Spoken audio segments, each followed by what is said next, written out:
Chandrakumar sir ഏറ്റവും കൂടുതൽ എനിക്ക് തോന്നുന്നത് ഇന്ത്യയിൽ ഏറ്റവും കൂടുതൽ സിനിമ ചെയ്ത ആളാണ്. അദ്ദേഹത്തിന്റെ സിനിമയിൽ അഭിനയിച്ചിട്ടുണ്ട്. എല്ലാവരെയും ഞാൻ ഓരോരുത്തരായിട്ട് പറയുന്നില്ല. അങ്ങനെ അവസാനം വന്നതാ അതിന്റെ അറ്റത്ത് നിൽക്കുന്ന ആളുടെ ഡയറക്ഷനിൽ വരെ ഞാൻ അഭിനയിച്ചു. പ്രകാശ് വർമ്മ. അപ്പോൾ ഓരോരുത്തരും ഇത്രയും പേരുടെ മുമ്പിൽ നിന്ന് നിങ്ങളുടെയൊക്കെ മുമ്പിൽ നിന്നിട്ട് ഇങ്ങനെ ഒരു അവാർഡ് വാങ്ങിക്കുക, അതിന്റെ ഒരു സെലിബ്രേഷൻ എന്ന് പറയുന്നത് വലിയ കാര്യമാണ്. 48 വർഷത്തെ ജീവിതം എന്ന് പറയുന്നത് എനിക്ക് സിനിമ അല്ലാതെ വേറൊന്നും അറിയില്ല, സത്യമാണ്. ഞാൻ നീങ്ങിയ എൻ്റെ വഴികളിൽ എൻ്റെ കൂടെ സഞ്ചരിച്ചവർ, എനിക്ക് മുന്നേ സഞ്ചരിച്ചവർ, ഇപ്പൊ സഞ്ചരിച്ചുകൊണ്ടിരിക്കുന്നവർ, ഇനി സഞ്ചരിക്കാൻ പോകുന്നവർ, എല്ലാവരെയും ഞാൻ ഈ നിമിഷം ഓർക്കുന്നു.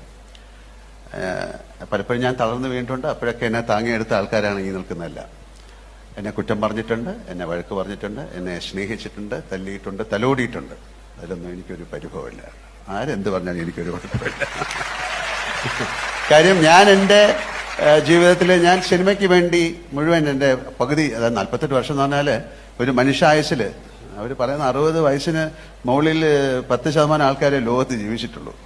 അപ്പോൾ 48 വർഷം ഒരു സിനിമയ്ക്ക് വേണ്ടി അല്ലെങ്കിൽ ഇത്രയും നാള് നിങ്ങളുടെ മുമ്പിൽ നിൽക്കാൻ സാധിച്ചു എന്ന് പറയുന്നത് വലിയ അഭിമാനമാണ്.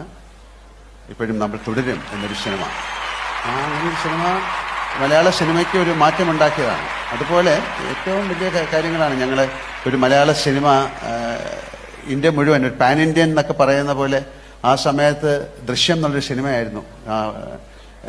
കോവിഡ് സമയത്തൊക്കെ അങ്ങനെ ഒരുപാട് കാര്യങ്ങൾ മലയാള സിനിമയിലെ ഒരുപാട് ചരിത്ര മുഹൂർത്തങ്ങൾക്ക് സാക്ഷിയാകാൻ ഞങ്ങൾക്ക് എല്ലാവർക്കും കഴിഞ്ഞിട്ടുണ്ട്.